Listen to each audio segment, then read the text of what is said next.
మాకు హృదయం దేవుడి యొక్క వాక్యం కొరకై ఒక్క నిమిషం వారిగా వ్యక్తిగతంగా ప్రార్థన చేసుకుందాం. వారి వ్యక్తిగతంగా ప్రార్థన చేసుకుందాం. వాక్యం కొరకే ప్రార్థన చేసుకుందాం.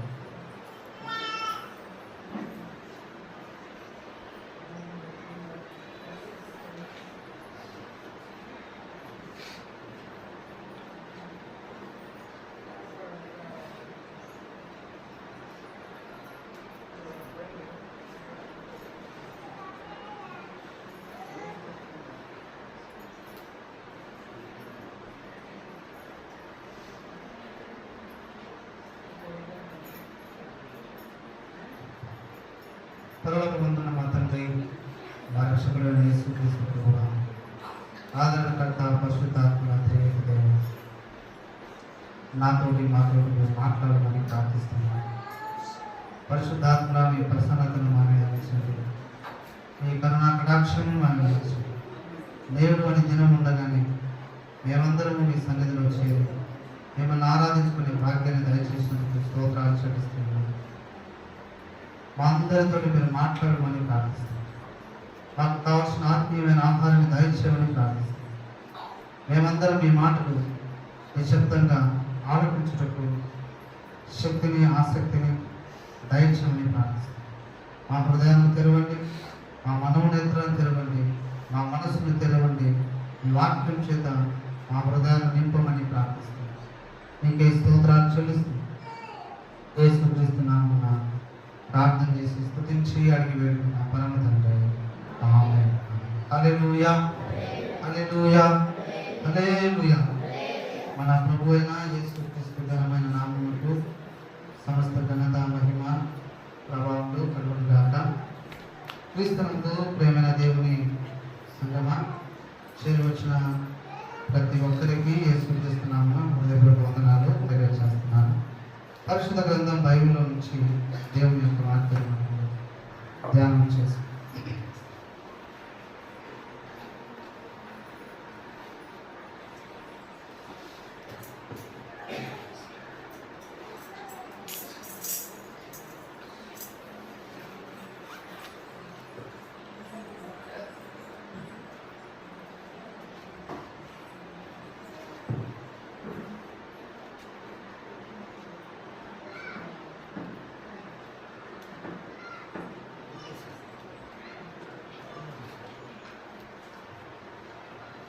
రెండవ తిమోతి పరిశుద్ధ గ్రంథం బైబిల్ నుంచి 2వ తిమోతి 1వ అధ్యాయము 7వ వచనం చదువు.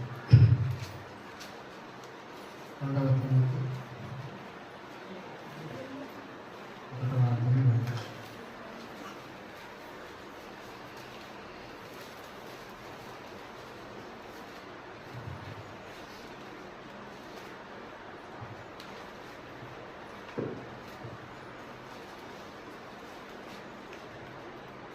దేవుడు మనకు శక్తియు ప్రేమయు ఇంద్రియ నిగ్రహము గల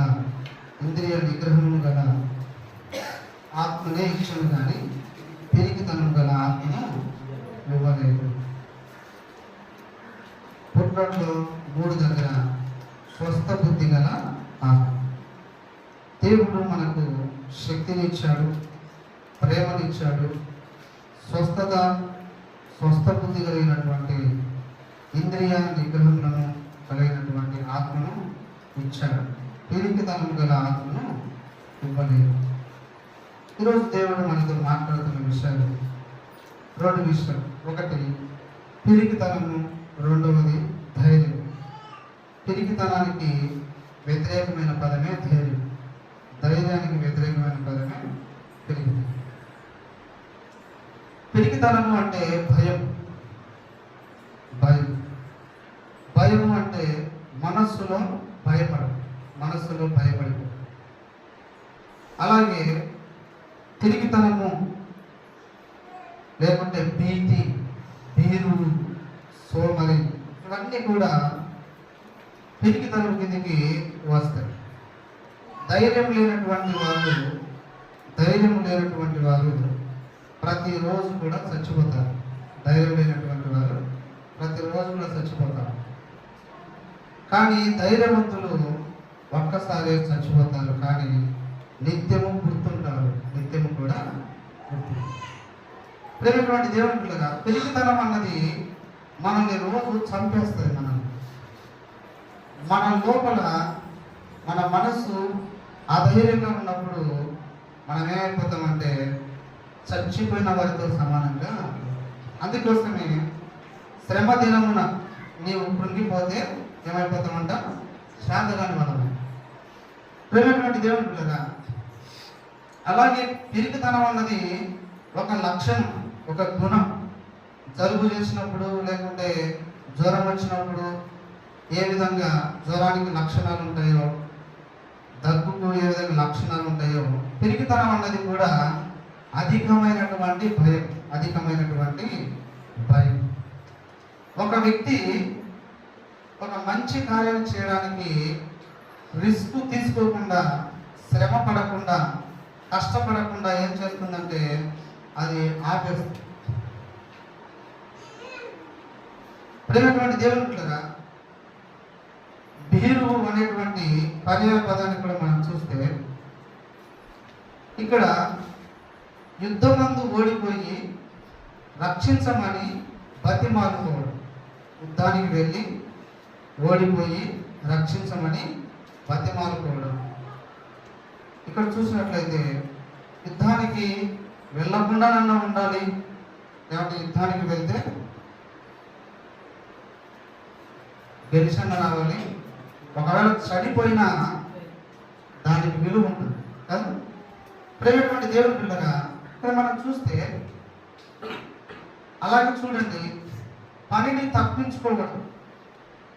ఏ పని చేయని తను, మందమతి తను, బుద్ధి తక్కువ కలిగి ఇవన్నీ కూడా మరి పిరికితనానికి, సోమరితనానికి దారితీస్తాయి. అందుకోసమే బైబిల్లో యేసుక్రీస్తు ప్రభువారు ఒక 3 విషయాల్లో చెప్తే, ఒక వ్యక్తికి దేవుడు 5 తలాంతులు ఇచ్చాడు, ఒక వ్యక్తికి ఎన్ని తలాంతులు ఇచ్చాడు? 2 తలాంతులు ఇచ్చాడు, ఇంకొక వ్యక్తికి 1 ఇచ్చాడు. 5 తలాంతులు కలిగిన వ్యక్తి 5 సంపాదించాడు, 2 తలాంతులు కలిగిన వ్యక్తి 2 సంపాదించాడు. 1 కలిగిన వాడు మాత్రమే ఏం సంపాదించకుండా భూమిలో దాచిపెట్టాడు. అప్పుడు తన యజమాని వచ్చి 5కు 5 సంపాదించిన వాడిని, బాగా నమ్మకమైన మంచి దాసుడా, మంచి దాసుడు, శబాష్ అన్నాడు, మంచివాడు, 5కు 5 సంపాదించాడు.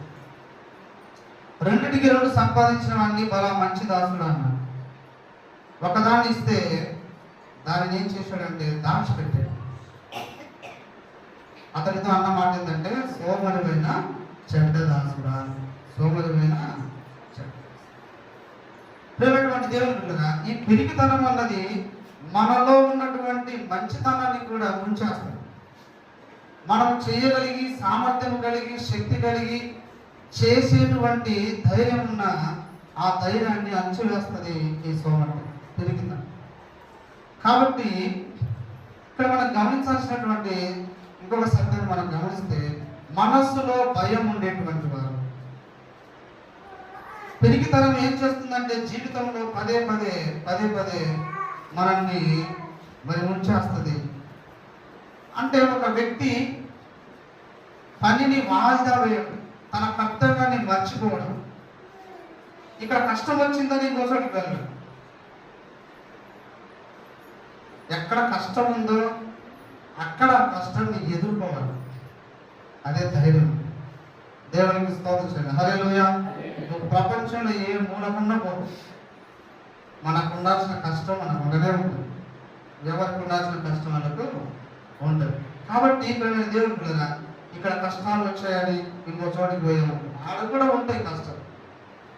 కాబట్టి మనం ఎక్కడున్నామో అక్కడ, అది చిన్న గ్రామం కావచ్చు, పెద్ద పట్టణం కావచ్చు, మనం ఎక్కడ ఉన్నా అది శ్రమ అయినా, కష్టమైన, వ్యాధి అయినా, రోగమైనా, ఇరుకైనా, ఇబ్బంది అయినా, ఆటు కోట్లు ఎన్నైనా వాటన్నిటిని కూడా ఎదుర్కోవాలి అంటే మనలో పిరికితనం ఉన్నప్పుడు ధైర్యం మనము కలిగి ఉండాలి. దేవుడు మనకిచ్చింది ఎలాంటి ఆత్మ అంట? పిరికితనం కలిగిన ఆత్మను కాదు, ధైర్యం కలిగిన ఆత్మను దేవుడు మనకు ఇచ్చాడు. ప్రేమైనటువంటి దేవుని బిడ్డగా ఇక్కడ మనం చూస్తే ధైర్యం, ఇంగ్లీష్లో డేర్ అంటారు కదా, ఎటువంటి భయము లేకుండా ముందుకు సాగడం. ఎటువంటి భయం లేదు, ఎటువంటి భయం లేకుండా ముందుకు సాగడం. ప్రేమైనటువంటి దేవుని బిడ్డగా బైబిల్లో మనం ఎంతో మంది భక్తుల జీవితాలను మనం చూస్తాం. ఇక్కడ చూడండి, ధైర్యం చేసుకోవాలి. మోసే చనిపోయిన తర్వాత యెహోషువతో దేవుడు చెప్పిన మాట ఏంటంటే, యెహోషువ భయపడక, ఎందుకంటే ఆయన భయపడిపోతాడు, ధైర్యం తెచ్చుకో, నేను నీకు తోడై ఉన్నానని చెప్పాడు. కాబట్టి ప్రేమైన దేవుని బిడ్డగా ఎటువంటి కష్టాన్నైనా ఎదుర్కోవాలి, ఎటువంటి కష్టాన్నైనా ఎదుర్కోవాలి. ఉత్సాహంగా పని చేయాలి, సంతోషంగా పని చేయాలి, సాహసంతో పని చేయాలి. చూడండి, పిరికితనం గురించినటువంటి విషయాలు, ధైర్యం గురించినటువంటి విషయాలు పరిశుద్ధ గ్రంథంలో బైబిల్ నుండి కొన్ని విషయాలు మనము చూద్దాం. న్యాయాధిపతులు 7వ అధ్యాయము, న్యాయాధిపతులు 7వ అధ్యాయము 1 నుంచి 8 వచనాలు మనం చూస్తే, అక్కడ గిద్యోను అనేటువంటి న్యాయాధిపతి ఉన్నాడు. ఈ న్యాయాధిపతి గిద్యోను మొట్టమొదటిగా చాలా భయస్తుడు. అయితే దేవుడు ఆయనను ధైర్యపరిచాడు, యుద్ధానికి వెళ్ళమని చెప్పాడు. ప్రేమైనటువంటి దేవుని పిల్లగా వెళ్ళమని చెప్పాడు, రేపునే లేమని చెప్పాడు. మొదటి వచనం చూడండి, అప్పుడు యెరుబ్బయలు అనగా గిద్యోను అతనితో ఉన్న జనులందరూ వేకువని లేచారు.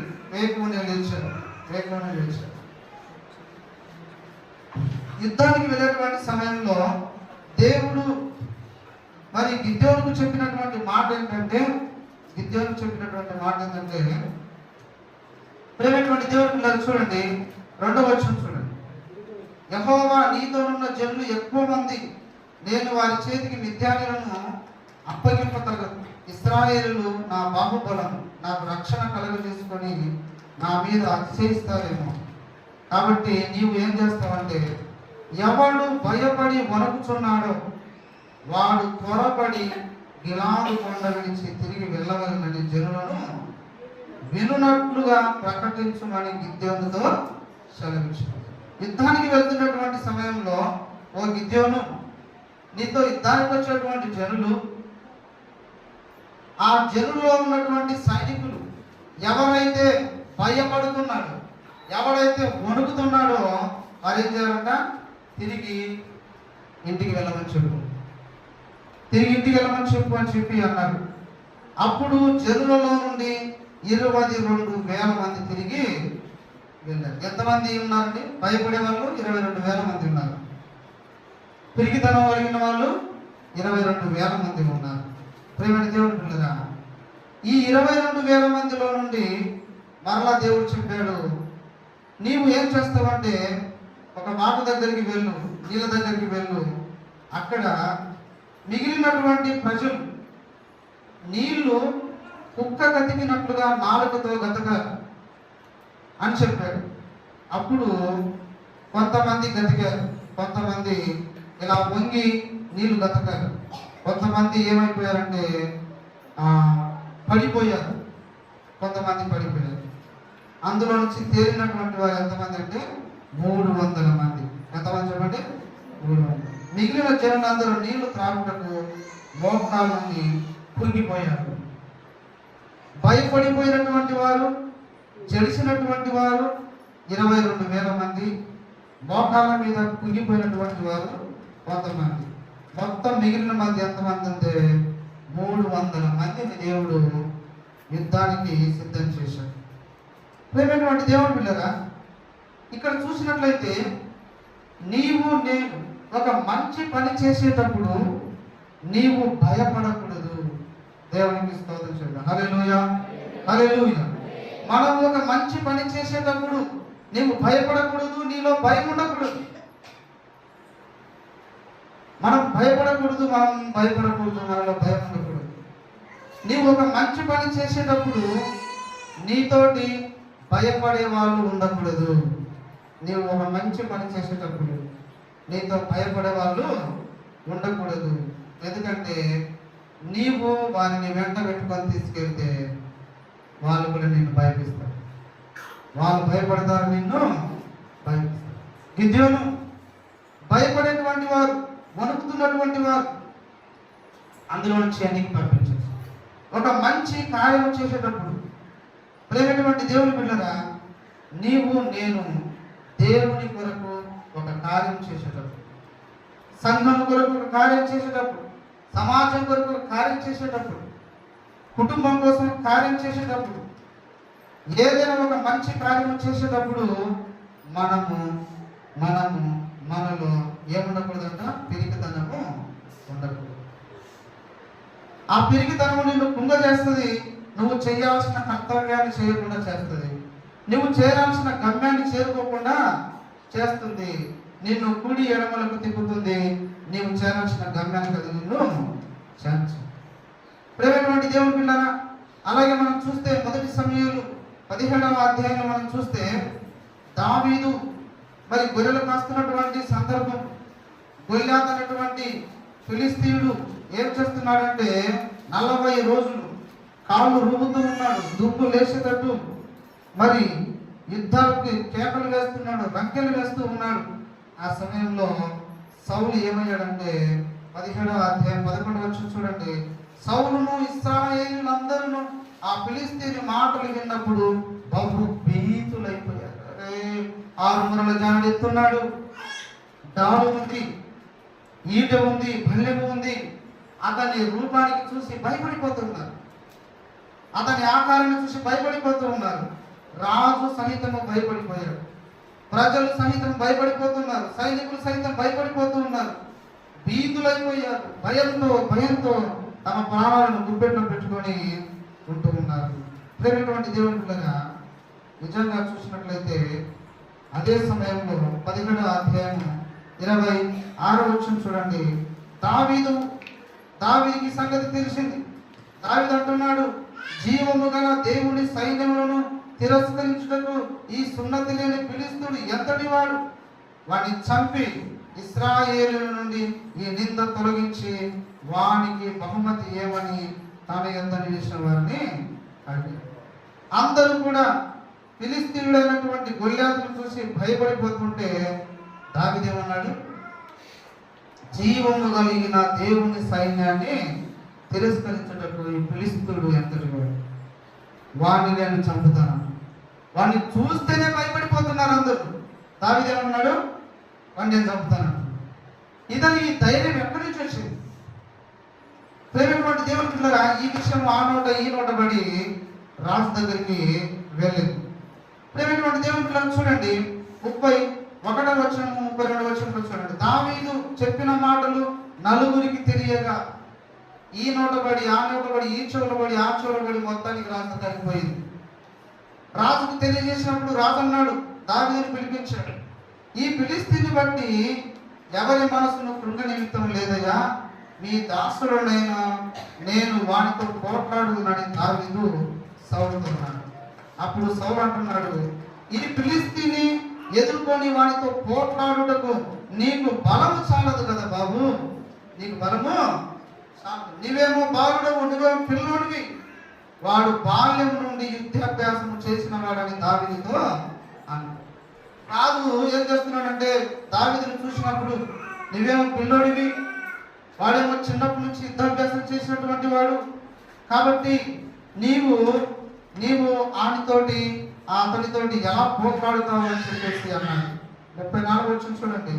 అందుకు దావీదు అంటున్నాడు సౌలుతోటి, మీ దాసుడనైన నేను నా తండ్రి యొక్క గొర్రెలను కాల్చుండగా సింహమును ఎలుగుబంటిను వచ్చి మందలో నుండి ఒక గొర్రె పిల్లను ఎత్తుకొని పోచుండగా నేను దాన్ని తరిమి చంపి దాని నోట నుండి ఆ గొర్రెను విడిపించి తిని అది నా మీదికి రాగి దాన్ని గడ్డం పట్టుకొని దాన్ని కొట్టి చంపింది. మీ దాసుడనైన నేను ఆ సింహమును ఎలుగుబంటిని చంపి తినే జీవము గల దేవుని సైన్యములను తిరస్కరించిన ఈ సున్నతి లేని ఫిలిస్తీయుడు వాటిలో ఒకదాని వలె అంటున్నాడు.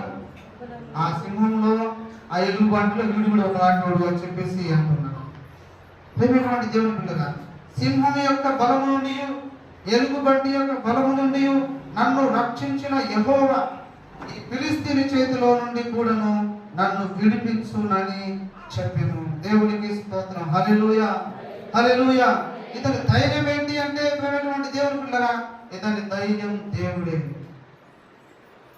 మన ధైర్యం ఏంటి అంటే ప్రేమైనటువంటి దేవుని పిల్లగా, మన ధైర్యం దేవుడై ఉండాలి. మన ధైర్యం దేవుడై ఉండాలి. అప్పుడు నువ్వు ప్రతి పరిస్థితుల్లో ధైర్యంగా ఉండగలుగుతావు. నీ ధైర్యము దేవుడు కాకుండా మరి దేనిని నువ్వు ఆశ్రయించినా అది లేనప్పుడు నువ్వు కుంగిపోతావు. అది కరువైనప్పుడు కుంగిపోతావు, కనబడినప్పుడు కుంగిపోతావు, ప్రేమైనటువంటి దేవుని పిల్లల చేతికి అందనప్పుడు కుంగిపోతావు. కాబట్టి నీ బలము, నా బలము, మన ధైర్యము దేవుడై ఉండాలి. సైన్యములకు అధిపతి యెహోవా దేవుడై ఉండాలి. ఇశ్రాయేలును కంటికి రెప్పలాగా కాపాడుతున్న దేవుడై ఉండాలి. పగలు ఎండ దెబ్బలను, రాత్రి వెన్నుల దెబ్బలను తగలకుండా రెక్క మనందరినీ కూడా కాపాడుతున్నటువంటి దేవుడు. అందుకు సౌలు అన్నాడు, నువ్వు వెళ్ళు బాబు, యెహోవా నీకు తోడుగా ఉండును, యెహోవా నీకు తోడుగా ఉంటాడు. దేవునికి స్తోత్రం కలుగుతాడు. హల్లెలూయా, హల్లెలూయా.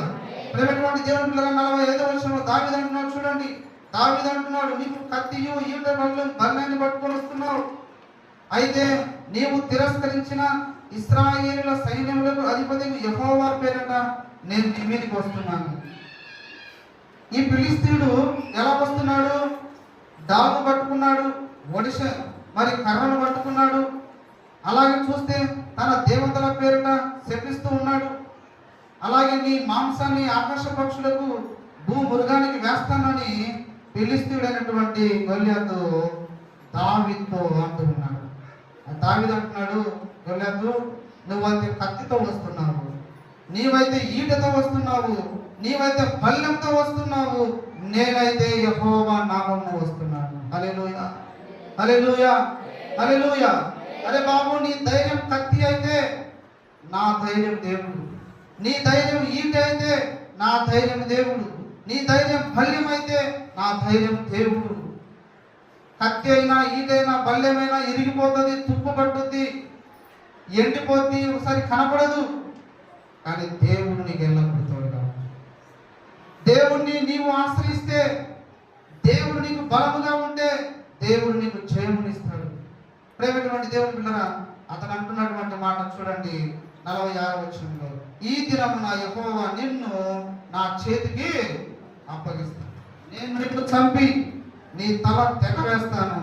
ఇశ్రాయేలులో దేవుడు ఉన్నాడని లోక నివాసులందరూ తెలుసుకున్నట్లు నేను ఈ దినమున ఫిలిష్తీయుల యొక్క కళేబరములను ఆకాశ పక్షులకు భూమృగాలకు ఇస్తాను.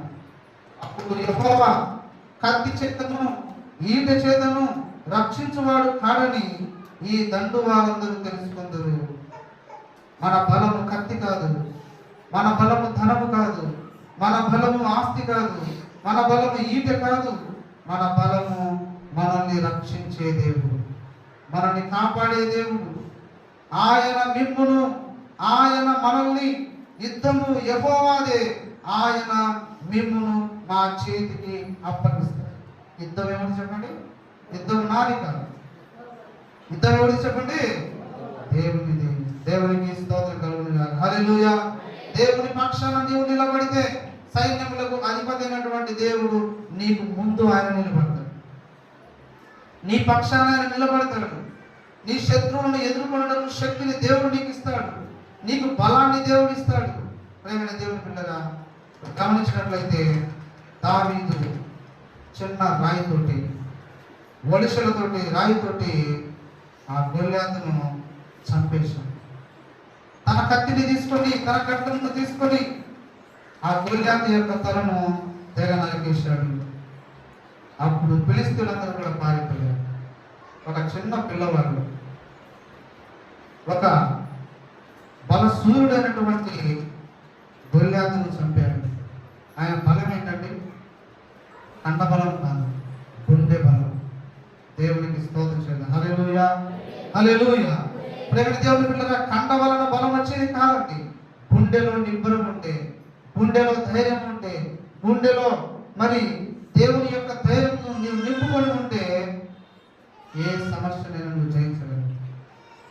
గుండెలో బలహీనంగా ఉన్నట్లయితే ప్రియమైన దేవుని పిల్లగా మనం ఏం కూడా చేయలేము. పిరికితనం వలన మనం ఏం సాధించలేము. దేవుడు మనకిచ్చినటువంటి ఆత్మ పిరికితనం కలిగిన ఆత్మను కాదు, ఇంద్రియ నిగ్రహము కలిగిన ఆత్మను, పరిశుద్ధాత్మను, దేవుని యొక్క శక్తి, దేవుని యొక్క బలము. మన శక్తి చేతనైనను మన బలము చేతనైనను కాక దేవుని ఆత్మ చేతన దేవుడు మన జీవితంలో తన కార్యాలను జరిగిస్తాడు. కాబట్టి ప్రేమైనటువంటి దేవుడి పిల్లల, మన భక్తికి ఆధారము ప్రార్థన, మన భక్తికి ఆధారము దేవుని వాక్యము, మన భక్తికి ఆధారము సత్యము, మన భక్తికి ఆధారము జీవము, మన భక్తికి ఆధారము యేసుక్రీస్తు ప్రభువారు. మన భక్తికి ఆధారము యేసుక్రీస్తు ప్రభువారు. కాబట్టి యేసుక్రీస్తు ప్రభువారు లేకుండా మన జీవితంలో ఏ విజయాలను కూడా సాధించలేము. ఒకవేళ విజయాలని అవి అనుకుంటే అవి కొంతకాలమే మన జీవితంలో.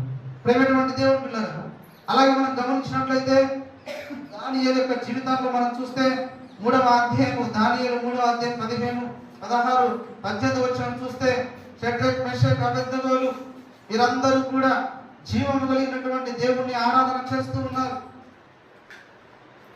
అయితే నెబుకద్నెజర్ రాజు ఒక బంగారు ప్రతిమను నిలబెట్టించి దానికి నమస్కారం చేయమని చెప్పాడు. ఎవరైతే దాన్ని పూజించారో వారిని మండుతున్నటువంటి వేడిని అగ్ని గుండంలో పడేస్తానని చెప్పారు. అందరూ కూడా షడ్రక్ మెషక్ అబేద్నెగోలు చాలా మంది యూదులందరూ కూడా బబులోను దేశంలో బానిసలుగా ఉన్నారు. ప్రేమ దేవుడు దేవుని నమ్మినటువంటి పిల్లలంగా అందరి దారి మన దారి కాదు, మన దారి యేసు దారి కావాలి. దేవునికి స్తోత్రం చేయండి. హల్లెలూయా, హల్లెలూయా. మన దారి యేసు దారి, యేసే మన దారి, యేసే మన గమ్యం, యేసే మన గురి. ఈయన అంటున్నాడు, రాజు నా చేతిలో నుండి మిమ్మల్ని విడిపించగలిగిన దేవుడు ఎక్కడున్నాడు?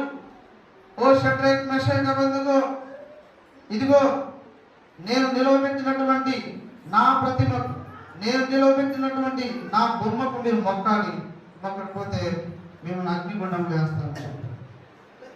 ఆయన అంటున్నారు, నెబుకద్నెజర్, ఇందుని గురించి నీకు ప్రత్యుత్తరం ఇవ్వాలన్న చింత మాకు లేదు.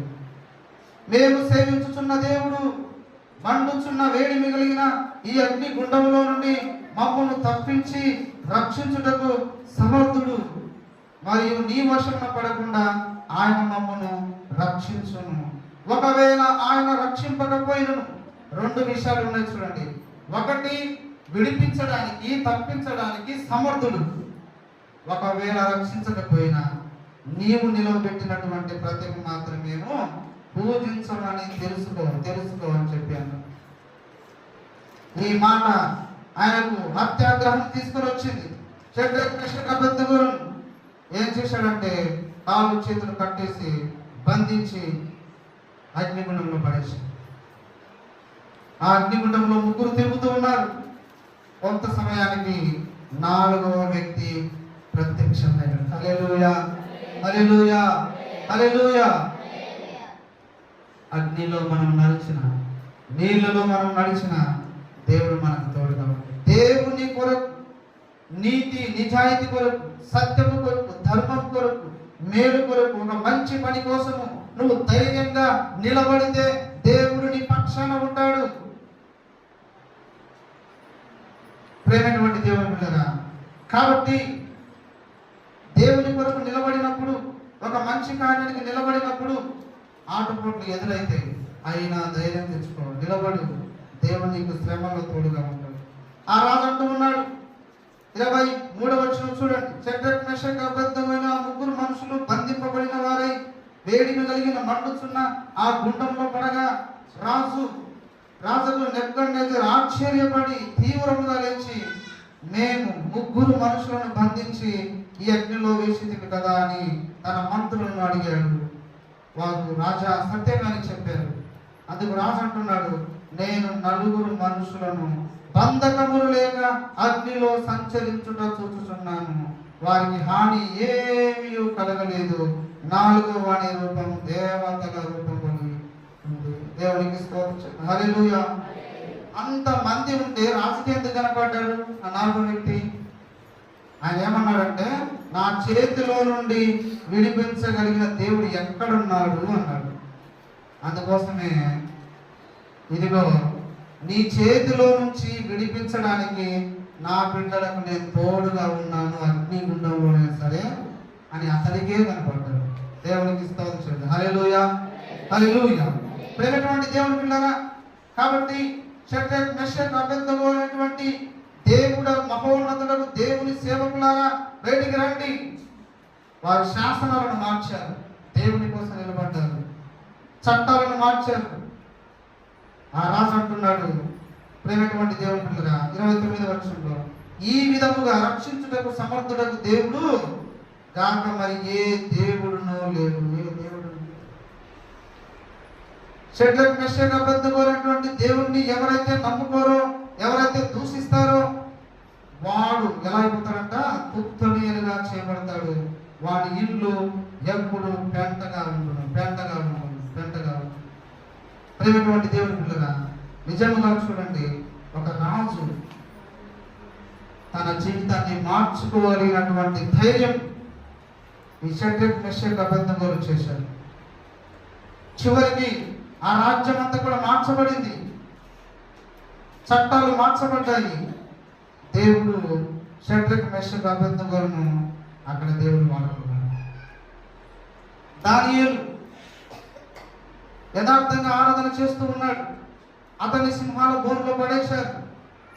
120 మంది ఏకధాటిగా ఆయన మీదకి వచ్చారు, సింహాల బోనులో పడేశారు. అయితే దేవుడు సింహాల నోరును గురించాడు.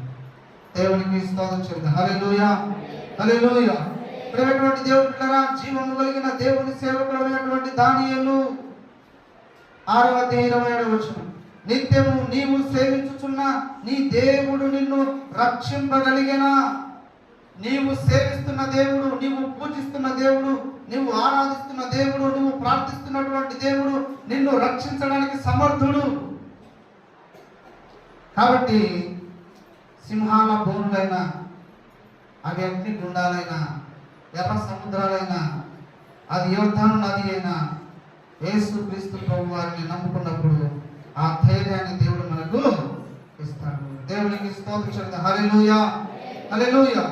మొదటి రాజులు 19వ అధ్యాయం 14వ వచనంలో అక్కడ ఏలియా అనేటువంటి దైవ సేవకుడు ఏమంటున్నాడంటే, అయ్యా, జీవము కలిగినటువంటి దేవుడైన యెహోవా, నీ ప్రజలందరూ కూడా అవిధేయత కలిగి ఉన్నారు, విగ్రహారాధకులైపోయారు.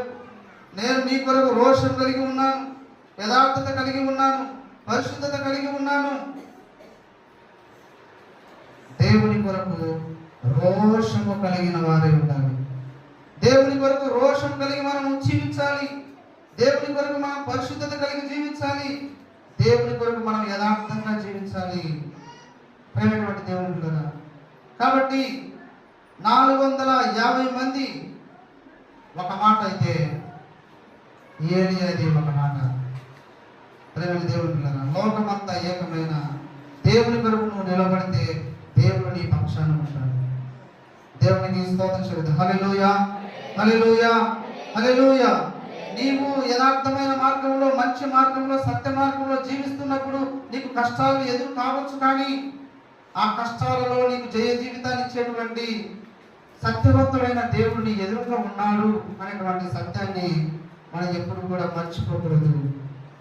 ఫిలిప్పీయులకు రాసిన పత్రిక 1వ అధ్యాయం 21వ వచనాన్ని చూస్తే, ప్రేమ దేవుని పిల్లలు అపోస్తలుడైనటువంటి పౌలు అంటూ ఉన్నాడు, నా మట్టుకైతే బ్రతుకుట క్రీస్తే, నా మట్టుకైతే బ్రతుకుట క్రీస్తే, చావైతే లాభం, చావైతే లాభం. ప్రేమటువంటి దేవుని పిల్లరా, నా మట్టుకైతే బ్రతకడం క్రీస్తే, నేను బ్రతికినంత కాలము యేసుక్రీస్తు కొరకే జీవిస్తాను. క్రీస్తు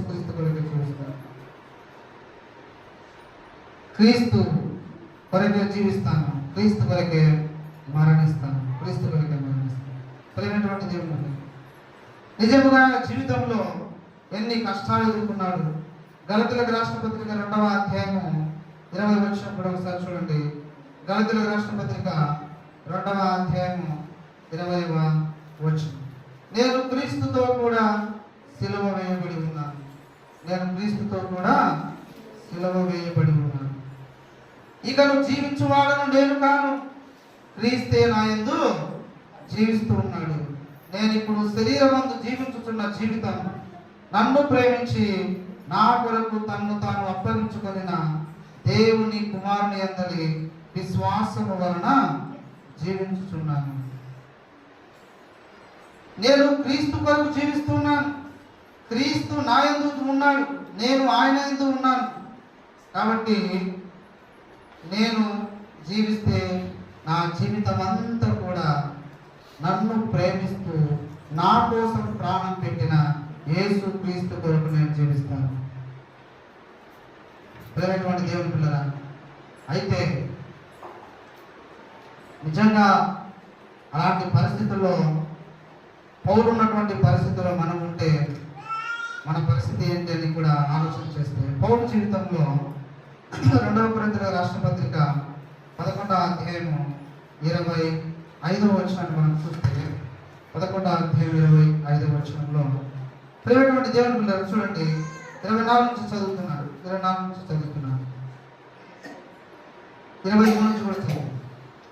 వెర్రి వాణి వలె మాట్లాడుచున్నాను, నేను మరి ఎక్కువగా క్రీస్తు ప్రచారకులను మరి విశేషంగా ప్రయాసపడితిని. మరి అనేక పర్యాయములు చెరసాల్లో ఉన్నాను, అపరిమితముగా దెబ్బలు తిన్నాను, అనేక మార్లు ప్రాణ అపాయంలో ఉన్నాను.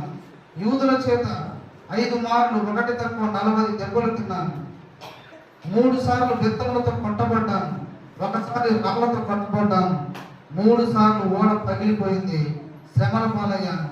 1 రాత్రి పగలు సముద్రంలో గడిపాను.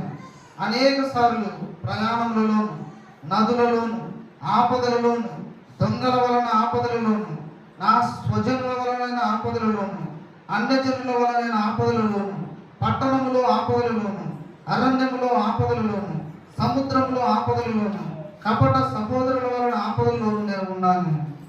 ప్రయాసముతో ఉన్నాను, కష్టాలలో ఉన్నాను. తరచుగా జాగరణములతోనూ, ఆకలి దప్పులతోనూ, తరచుగా ఉపవాసములతోనూ, చలితోనూ, దిగంబరత్వంతోనూ ఉన్నాను. ఇంకను చెప్పవలసినవి అనేకములు ఉన్నాయి. పౌలు జీవితంలో ఎన్ని కష్టాలు ఉన్నా కూడా నేను క్రీస్తు కొరకు జీవిస్తాను. ఇది ధైర్యం అంట. దేవుడు మనకు అన్ని సమృద్ధిగా ఇచ్చినప్పుడు దేవుణ్ణి స్తుతించుడి, ఎల్లప్పుడు స్తుతించుడి. కష్టాలు వస్తే దేవుణ్ణి స్తుతించుడి, అప్పుడప్పుడు. ఎప్పుడెప్పుడు? మేలు కలిగితే ఎల్లప్పుడు, కీడులు కలిగితే అప్పుడప్పుడు. మేలు కలిగిన కీడు కలిగిన ఎల్లప్పుడు ఎల్లప్పుడు ఎల్లప్పుడు. అది కష్టంలోనైనా సరే, ఉపవాసంలోనైనా సరే, ఆకలితో ఉన్నప్పుడు ఆకలితో ఉన్నప్పుడు ఆకలితో ఉన్నప్పుడు. మామూలుగా ఆకలి కొనడం వేరండి. యేసు క్రీస్తు కొరకు ఆకలి కొనాల్సిన పరిస్థితులు వస్తాయి. దేవుని పని కోసం నిన్ను ఎక్కడికైనా పంపించినప్పుడు అన్నం పెట్టే వాళ్ళు ఉండరు, కనీసం నీళ్ళు ఇచ్చే వాళ్ళు ఉండరు.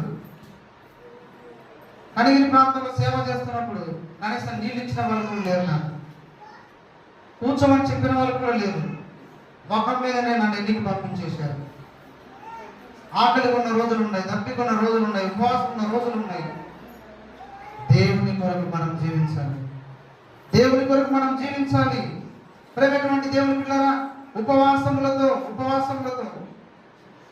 అంటే ఇంట్లో ఏమీ లేక వండుకోక కాదు, అన్ని ఉండి కూడా దేవుని కొరకు ఉపవాసం ఉండి ప్రార్థన చేసినటువంటి రోజు. దిగంబరత్వం. కొన్నిసార్లు చూడండి, పౌరు జీవితంలో కనీసం వేసుకోవడానికి బట్టలు కూడా లేవండి.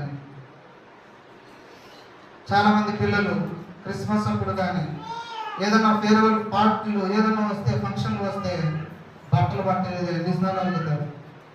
స్త్రీలు ఎన్నిసార్లు ఏడుస్తారు భర్తల మీద కదా. ప్రేమటువంటి దేవుని పిల్లరా, నిజంగా మనము కుటుంబాన్ని అర్థం చేసుకోవాలి. భార్య భర్తను, భర్త భార్యను, పిల్లలు తల్లిదండ్రులను పిల్లలను ఒకరిని ఒకరు అర్థం చేసుకొని కష్టాలను ఇష్టాలుగా మార్చుకొని దేవుని కోసం జీవించాలి.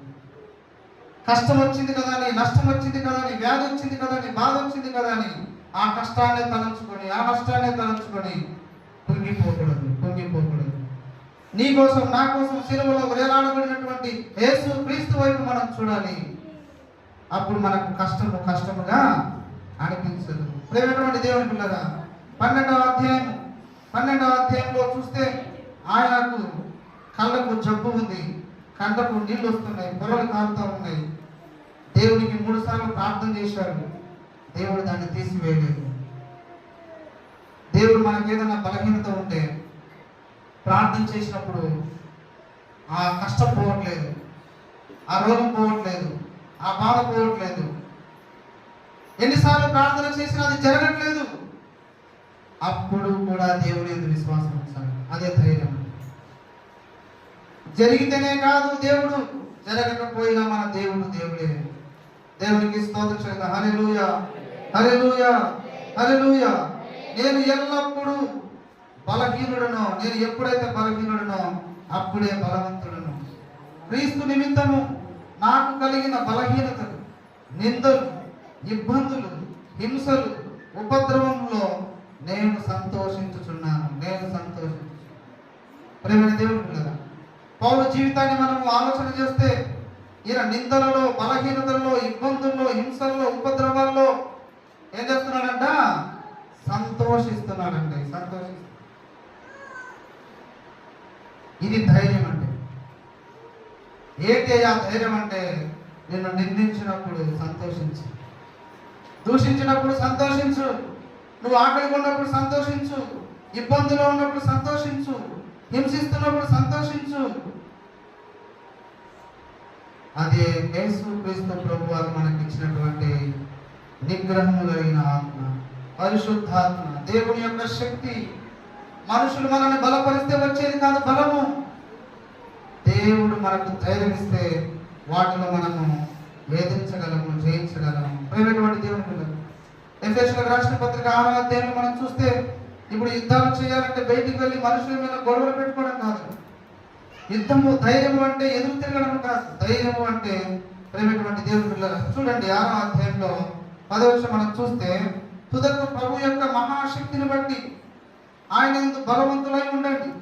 మీరు అపవాది తంత్రమును ఎదిరించుటకు శక్తిమంతులగునట్లు దేవుడిచ్చే సర్వాంగ కవచమును ధరించుకోండి. ఎలాగనగా మనకు పోరాడున్నది శరీరులతో కాదు కానీ ప్రధానులతోనూ, అధికారులతోనూ, ప్రస్తుత అంధకార సంబంధులకు, లోకనాథులతోనూ, ఆకాశ మండలమందున దురాత్మల సమూహములతోనూ పోరాడుచున్నాము. ఎవరితో పోరాడుతున్నాం మనము? ఆకాశ మండలమందున దురాత్మలు ఉన్నాయి, అపవాది శక్తులు ఉన్నాయి. వాటితో పోరాడాలి అంటే, వాటి మీద జయం పొందాలి అంటే నువ్వు ధైర్యంగా ఉండాలి. నువ్వు ధైర్యంగా ఉండాలంటే నువ్వు ప్రార్థన చేసుకోవాలి. ప్రార్థన లేనివారు, పిరికివారు ప్రార్థన చేసుకుంటే ధైర్యం వస్తుంది. ప్రియమైనటువంటి దేవుని పిల్లరా, కాబట్టి ప్రార్థన మనకు ఏం చేస్తుందంటే ధైర్యాన్ని ఇస్తుంది. పేతురు, యోహానులు ప్రార్థన చేయనప్పుడు భయపడిపోయారు. ప్రార్థించినప్పుడు వారు ఏం చేశారంటే దేవుని కొరకు కార్యాలు చేశారు. కాబట్టి ప్రియమైనటువంటి దేవుని పిల్లరా, ఇక్కడ చూడండి, దురాత్మల సమూహములతో పోరాడుతున్నాం. అందుచేత మీరు ఆపద్దినమందు వారిని ఎదిరించుటకు సమస్తమును నెరవేర్చిన వారై నిలువబడడానికి శక్తిమంతులగునట్లు దేవుడిచ్చేటువంటి సర్వాంగ కవచాన్ని ధరించుకోండి. ఏలైనగా మీ నడుమునకు సత్యమని తట్టి కట్టుకోండి. సత్యము మన ఆయుధము. ఏంటంటే సత్యము. మన ఆయుధం ఏంటి అంటే నీతి. మన ఆయుధం ఏంటంటే సమాధానము. మన ఆయుధము ఏంటి అంటే సువార్త. మన ఆయుధము ఏంటి అంటే దేవుని యందు విశ్వాసము. మన ఆయుధము ఏంటి అంటే దుష్టుని, అగ్ని బాణములన్నిటిని ఆర్పివేటకు శక్తిమంతులు అవ్వాలంటే దేవుడిచ్చే రక్షణ మనం పొందాలి. దేవుడిచ్చేటువంటి వాక్యం అనేటువంటి ఖడ్గాన్ని ధరించుకోవాలి. కాబట్టి ప్రియమైనటువంటి దేవుని పిల్లరా, ఆత్మ వలన ప్రతి సమయమందును ప్రతి విధమైన ప్రార్థనను విజ్ఞాపనమును చేయొచ్చు. ఆ విషయమై సమస్త పరిశుద్ధుల నిమిత్తమును పూర్ణమైన పట్టుదలతో విజ్ఞాపన చేస్తూ మెలకువగా ఉండండి. మరియు నేను దేని నిమిత్తం రాయబడిన సంఖ్యలతో ఉన్నానో ఆ స్వార్థ మర్మమును ధైర్యముగా తెలియజేయుటకు నేను మాటలాడని నోరు తెలుసుకున్నాను.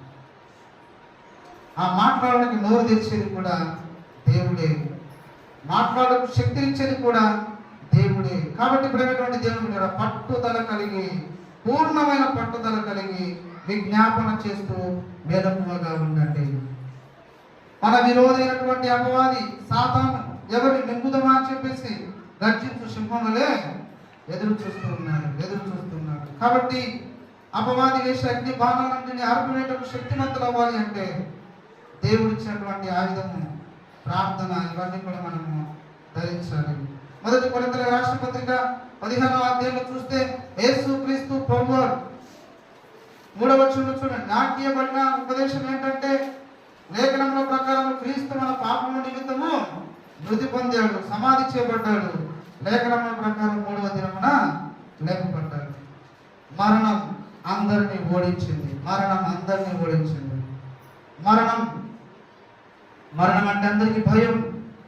అంటే అందరికీ భయం.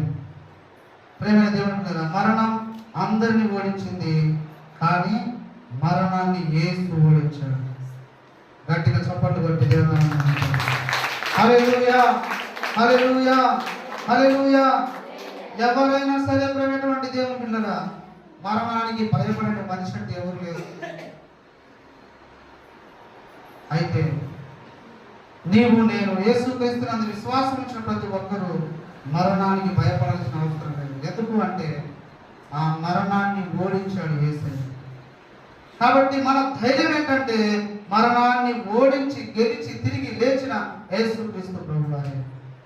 మరణమును జయించగలిగినటువంటి శక్తిని, ఆ ధైర్యాన్ని దేవుడు మనకిస్తాడు. యేసుక్రీస్తునందు విశ్వాసం ఉంచినటువంటి వారి ధైర్యం, ప్రేమైన దేవుని బిడ్డలారా, ధైర్యానికి సాహసానికి గుర్తు ఎవరంటే యేసుక్రీస్తు ప్రభువారు మాత్రమే. దేవునికి స్తోత్రం చేద్దాం. హల్లెలూయా, హల్లెలూయా, హల్లెలూయా. శ్రమలను, నిందలను, మరణానికి యేసు ప్రభువారు ఎదురెళ్ళాడు. శ్రమలకు ఎదురెళ్ళాడు, మరణానికి ఎదురెళ్ళాడు, నిందలకు ఎదురెళ్ళాడు, అవమానానికి ఎదురెళ్ళాడు. వాటన్నిటిని జయించాడు. నీకు నాకు జయ జీవితం కావాలి అంటే వాటన్నిటిని జయించిన యేసు క్రీస్తునందు విశ్వాసం ఉంచినప్పుడు మనకు ధైర్యం ఉంటుంది.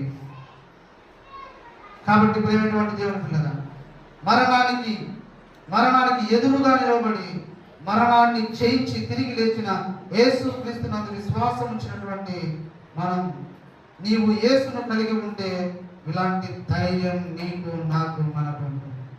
ఇలాంటి ధైర్యం నీకు కావాలా? పిరికితనం కలిగినటువంటి ఆత్మ కావాలా? దేవుని పరిశుద్ధాత్మ నీకు కావాలా? పిరికివారు ప్రకటన గ్రంథంలో ప్రేమటువంటి దేవుని పిల్లల మొట్టమొదటి లిస్టులో అగ్ని గుండానికి వెళ్ళేటువంటి వారు మొట్టమొదటి వారు ఎవరో తెలుసా? పిరికివారు. యేసు క్రీస్తు కొరకు ధైర్యంగా నిలబడినటువంటి వారు, యేసు క్రీస్తు కొరకు కొంత కష్టం వస్తే, కొంత నష్టం వస్తే, కొంత బాధ వస్తే వెంటనే ఆగిపోయేటువంటి వారు. ప్రేమటువంటి దేవుడు యేసు క్రీస్తు ప్రభు వారు ఈ లోకంలో జీవించినప్పుడు ఆయన ఒక ఉపమానాన్ని చెప్పాడు. కొన్ని విత్తనాలను పట్టుకొని చల్లాడు. అవి త్రోవ పక్కన పడ్డాయి, మరికొన్ని రాతి నేలలో పడ్డాయి, మరికొన్ని ముళ్ళ పొదల్లో పడ్డాయి, మరికొన్ని మంచి నేలలో పడ్డాయి. ప్రేమటువంటి దేవుని పిల్లరా, త్రోవ పక్కన పడినటువంటి ఆ విత్తనం ఆకాశ పక్షులు వచ్చాయి, వాటిని ఎత్తుకొని వెళ్ళిపోయాయి.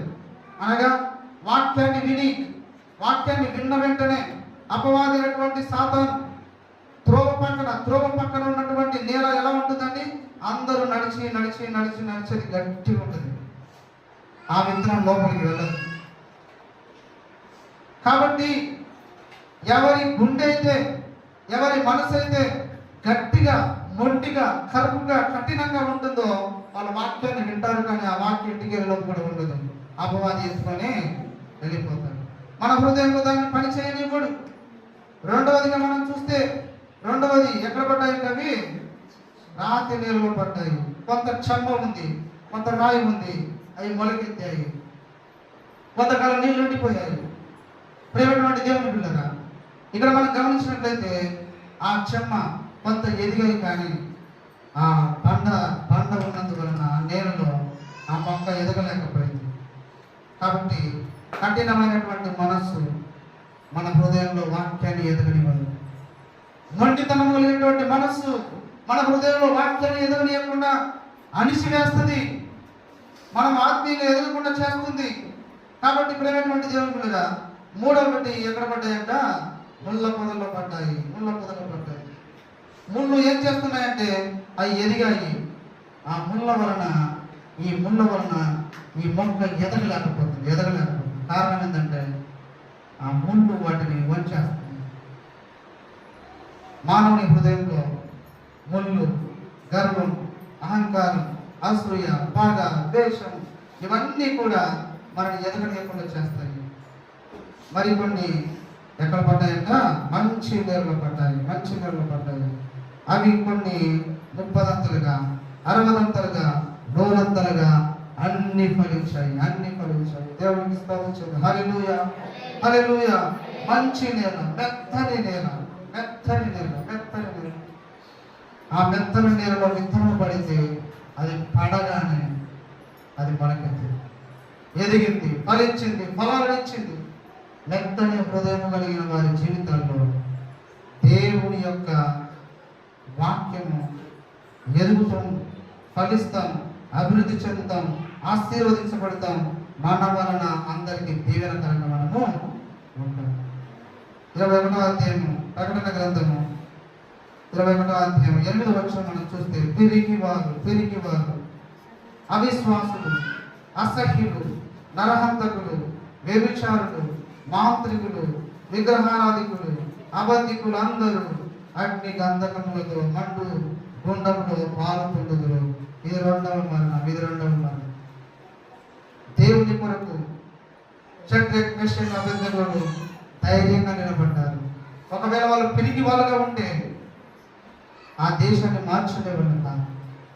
దానియేలు ధైర్యంగా దేవుని కోసం నిలబడ్డాడు. ఏలియా దేవుని కోసం ధైర్యంగా నిలబడ్డాడు. దావీదు దేవుని కోసం ధైర్యంగా నిలబడ్డాడు. తన ప్రజల కోసం ధైర్యంగా నిలబడ్డాడు. తన దేశం కోసం ధైర్యంగా నిలబడ్డాడు. అక్కడ దేవుని కోసం నిలబడ్డాడు, దేశం కోసం నిలబడ్డాడు, తన ప్రజల కోసం నిలబడ్డాడు దావీదు. అందుకే ఆయన మహా చక్రవర్తి అయ్యాడు. దేవునికి స్తోత్రం చేద్దాం. హల్లెలూయా. ప్రేమైన దేవుని పిల్లరా, ఒక శ్రమ వచ్చినప్పుడు నువ్వు దేవుని కోసం నిలబడతావా? మన దేశం కోసం నిలబడతామా? మన ప్రజల కోసం నిలబడతామా? నిలబడితే దేవుడు మనకు సహాయము చేస్తాడు. పిరికితనము కలిగిన ఆత్మను దేవుడు మనకి ఇవ్వలేదు. ఎలాంటి ఆత్మను ఇచ్చాడంటే ఇంద్రియ నిగ్రహము కలిగిన దేవుని పరిశుద్ధాత్మను దేవుడు మనకి ఇచ్చాడు. కాబట్టి